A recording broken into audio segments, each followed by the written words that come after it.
Yo guys, so today what we're going to be doing is talking about Sonic X Shadow Generations. And today what we're going to be talking about specifically is the plot, the character of the Shadow side of this game, because everyone's seen, the Sonic Generations bit. We had that back in 2011, I want to say. Might be 2012, I could be wrong, but I'm pretty sure it's 11. Back in 2011, we already had Sonic Generations. We already know the score with Sonic Generations. So today, what it's going to be is all about the Shadow portion of the game, and just talking a little bit about it and what my general opinion is as I've completed it now. I've completed the Shadow end of the game, so I'm just going to be giving my thoughts, my feedback, little things that I personally picked up playing the game, like for example level design or things of that manner, little bits and bobs all around the game where I just thought maybe a little improvement could be done. But I will say straight off the bat that this game is a buy. I promise you now, this is a buy. You buy this game. It's going to be forever probably one of the best ways to play Sonic Generations. And then you've got Shadow's portion as well, which makes it come full circle. It's a whole article, all together, and it just brings it all together so nicely. And we're going to be focusing on just this half of the game, but I promise the whole thing, great package, absolutely amazing. So please do invest, because I promise you it's definitely worth the buy. Anyway, getting straight into the action, let's start talking about the main man himself, running the co-star, Shadow. Now, I just want to say straight off the bat, Ian Flynn's writing is absolutely phenomenal within this game, in the Shadow portion. I think it's unbelievable, honestly amazing. I cannot put into words how good it is. Some of the scenes you get, I'm not going to spoil it, but I promise you some scenes you will see. If anyone's seen the cutscene movies that people have been releasing on YouTube recently of every cutscene in the Shadow portion of the game and things like that, you will know some of the cutscenes in this game, they are unbelievably written so well, and you would never even start to imagine how good these are. Like, you can see the emotional turmoil in Shadow, you can see the badass in Shadow, you can see the cool, cocky, confident in Shadow, you can see the calm, hardly speaks unless spoken to Shadow, you can see the rage out, crash out Shadow, you see all of Shadow, you see all of me. The song. Anyway, one cringe joke later, we're back to it. And honestly, it's amazing. The writing, again, I can't speak on it enough. I think it's really good. One of the best characterizations of Shadow I have seen in a very, very, very long time. The last good characterization of Shadow was in Adventure 2, in my opinion. I think there's, lingers of Shadow everywhere else, but honestly, in this game, it's done phenomenally. So, first of all, big props to that. Other characters as well, obviously, are deemed very good. Black Doom comes back. You've got the likes of Maria and Gerald in the cutscenes and other things. They're amazing too. So, I think the writing overall, the characterization of this game is phenomenal. I think it's really, really good to a very high standard, and I want to see it more in the future. A lot of people said Ian Flynn on Frontiers was shaky. I personally didn't mind it. I mean, I'm going to be the one from the crowd who strays away. I didn't mind it. I think it's fine, but I understand where a lot of criticisms did come in. There was a lot of callbacks. He very much likes to mention the world which he is in, which can be good, but can also be bad for writing. A lot of people have their own tendencies and their own preferences when it comes to writing things. I prefer it when it's kind of told a little bit, but I also do see where all the criticism is coming from with Ian Flynn because of the Sonic Generations part, and Frontiers, constantly mentioning past locations, past zones and things like that. I understand it, but in the Shadow portion, it doesn't happen.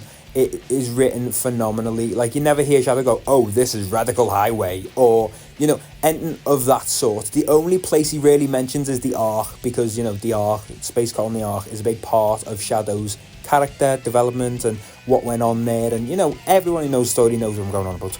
So, that's how it goes. So, I have no problem with Ian Flynn's writing in this section of the game. Like I said, Sonic Generations, whole different ball game, and maybe I will do a review on that. But for now, Shadow, perfect. I love it. Every second of it. The characters are great. The voices are great. Every vocal performance, great. Everything, amazing. Top tier stuff, in my opinion. I really, really do like it. But let's now move on to maybe level design and the new abilities Shadow has and how they implement the game, because I promise they do impact the game a lot and the way you play it. And Shadow feels very different to Sonic, which is something we'll delve into in a second, but I'll tell you for free, I'm very happy about it. In my opinion, I think Shadow feeling this different from Sonic is amazing. Like I've just said, I believe that Sonic in the Generations portion in the remaster feels a lot smoother than what Shadow does, but I believe that comes with reason. That comes with the reason that they move at the same speed, but Shadow's feels slower. It does feel slower because a lot of Shadow's gameplay is to do with his abilities, the Doom powers. So the Doom powers are normally to do with puzzles within the level, or they're an element within the level. Say for example, the Doom Spear, right? The Doom Spear does a lot for Shadow in this game during the levels. It might activate a switch, it might be able to make an enemy hittable, it might activate a pressure plate or something of that caliber. It might do something along them lines, you know, it helps you progress in the level and things. So, you know, when you're doing that on the move at such high speeds, it would be ridiculous. It would be hard to aim and do.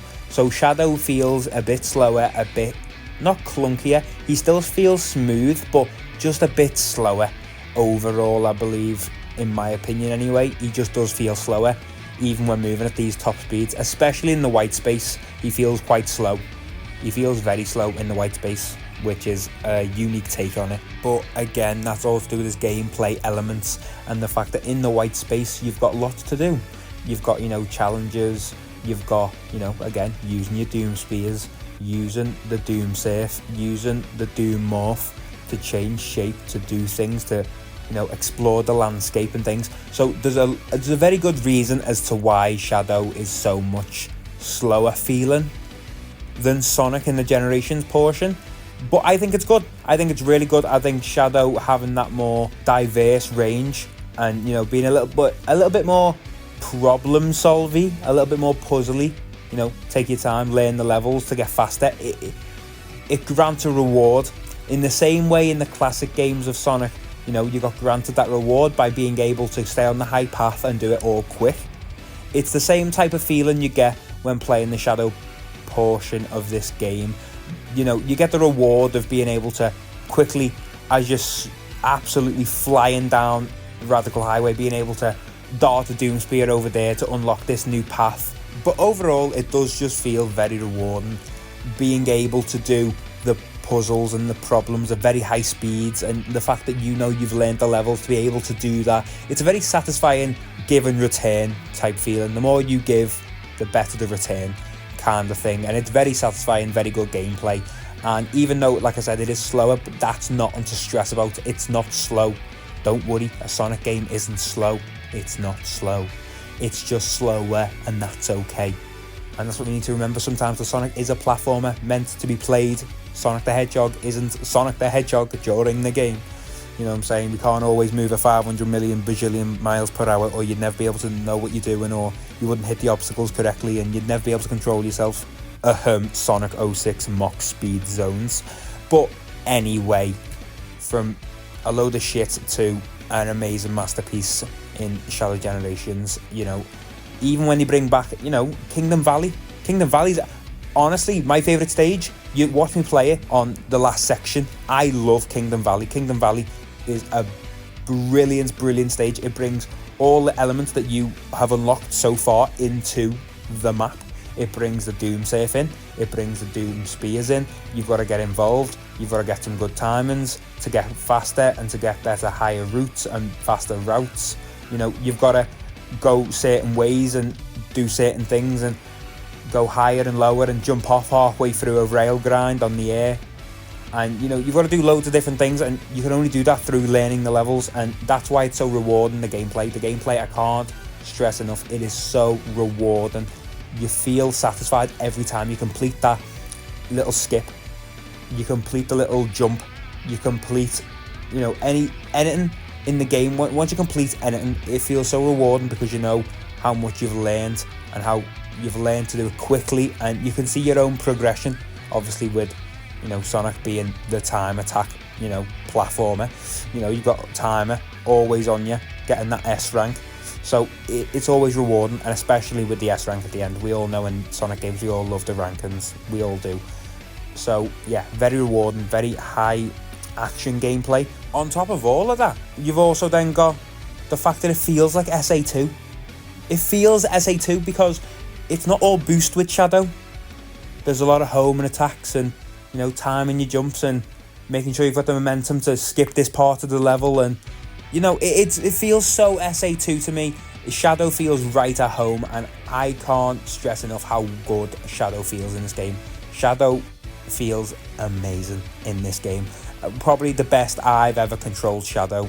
I recently replayed Sonic Forces episode Shadow, to get back in the Shadow mood and, get back in the swing of things with Shadow Generations coming out, and I can't believe how unbelievably clunky and slow that game now feels compared to this masterpiece, and how they've crafted such a well put together mobility and feel behind the character. With every step, you feel like you're taking the step, how fast he's going, where he's going to land.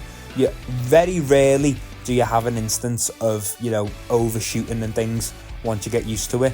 It's honestly so rare, and it's just a compliment to the level design, it's a compliment to the game design, it's a compliment to all of Sonic team and how well they've crafted this game. The only downfall I think this game does have is in the speedy zone. Sometimes when you're switching from that speedy zone to the more puzzly take it slow, sometimes like you'll come off a ramp and you might clip the start of the ramp and miss the next ramp, and you'll end up falling off the side and things. But that's only through learning levels. Once you learn the levels, you'll know which side to blatantly be on, and it'll be well easier, and that will reward you, like I was talking about before, reward you for being able to learn the level and do it again and again and again, get better at it, get faster at it. So overall, I think great experience in the gameplay department, absolutely amazing. Every one of the Doom powers, amazing. How you use them all, amazing. How they're used and how they're laid out within the levels, amazing. I never struggled at all with this game. There was never a moment where I thought, okay, if I just bear my head through this bit, I'll get to the running bit. There was never a moment when I thought, I've got to do the Doom morph now, let me just wait till I'm back on my feet and I'll be fine, kind of thing. The whole experience was amazing. So honestly, well done to Sonic Team for this one. It's the highest rated Sonic game we've had in a very long time, and there's a good reason for it. It's amazing. From the characters, as I spoke about before, to the game design. But I'm going to go on now to give a final overview. So just wait 2 secs, folks, and I'll be back with you. I personally believe this is the greatest Sonic game I have ever played. Hands down. 3D Sonic anyway. I can hands down say best 3D Sonic game I've ever played. My personal favourite Sonic game of all time is Sonic Mania. Personally, I'm a classical guy. Cool, I love the classics, but I do prefer the 3D style of play, but I do just really love Sonic Mania for a whole separate reason. But talking about the game we're on about, this is by far the best 3D platformer from Sonic I've ever played. The characterization, good. The plot is good. It fits in with the Generation side seamlessly. It makes sense. You understand why. The only downfall to this whole game, which I wish it didn't have, let me verse Sonic as Shadow. Let me play the Sonic vs Shadow battle as Shadow. That's the only bit it's missing. Everything else, perfecto. It's an absolute buy. It's an absolute must. And there's no two ways about that. So I highly, highly recommend any Sonic fan buy this game. Any Sonic fan, buy this game. It's amazing the whole way around. Everyone gets what they want. You have a bit of the classic with the classic side of Generations. You have a bit of the modern boost with Sonic. And then you have a bit of that SA2 flavour with the boost with Shadow, and then all the extra Doom powers and the rest of it in the gameplay style. I love it. I think it's really good. I think it's amazing, as you can tell. And last little note as well, the music in every level, good. Every single level good. The only thing you've got to do is remember that it's game level music. When I done the look over at the Chaos Island instrumental, I didn't like it because of how over the top EDM and stuff it was. But when I was playing the level, it fit. It's so fit. It perfectly fit. It was just, I was taking it as a song and as an instrumental rather than the background to a platformer. When you take it like that, fits seamlessly. The music every time with Sonic is a hit. I think every Sonic fan knows that, and this game doesn't miss. Every single time, it is amazing. The background music, amazing every single time. Obviously, with the Generations portion, we've already heard all that music, but with the Shadow Generation stuff, the remixes, the remasters, amazing. Absolutely phenomenal. Can't say boo to it. And now, to end us off, folks, I hope you enjoyed listening to me chat shit about Sonic and Shadow. I hope that you like and subscribe. Pretty please do it for me, because I want my opinions to be heard, and I want your opinions to be heard, and I want you to start commenting what you think, and we can do some reviews and maybe some comment checks and see what you guys think, and I can react to some comments on these videos, and you can tell me what you thought of Sonic X Shadow, and we can go through some Twitter threads and things to see what other people thought, and we can check TikTok because that's where everything is nowadays, and we can see where, what are some Sonic X Shadow TikTok saying? Do people like the game? Do people not like the game? I think it's going to be for certain that everyone likes this game. I don't think there's going to be a person that doesn't like Sonic X Shadow Generations. It's made for everyone. It's an everyone package. Everyone gets a bit of what they want. It's great. But again, to end off, ladies, gents, yous have been amazing. I've been Chubby, and I'll see yous all again soon. Peace.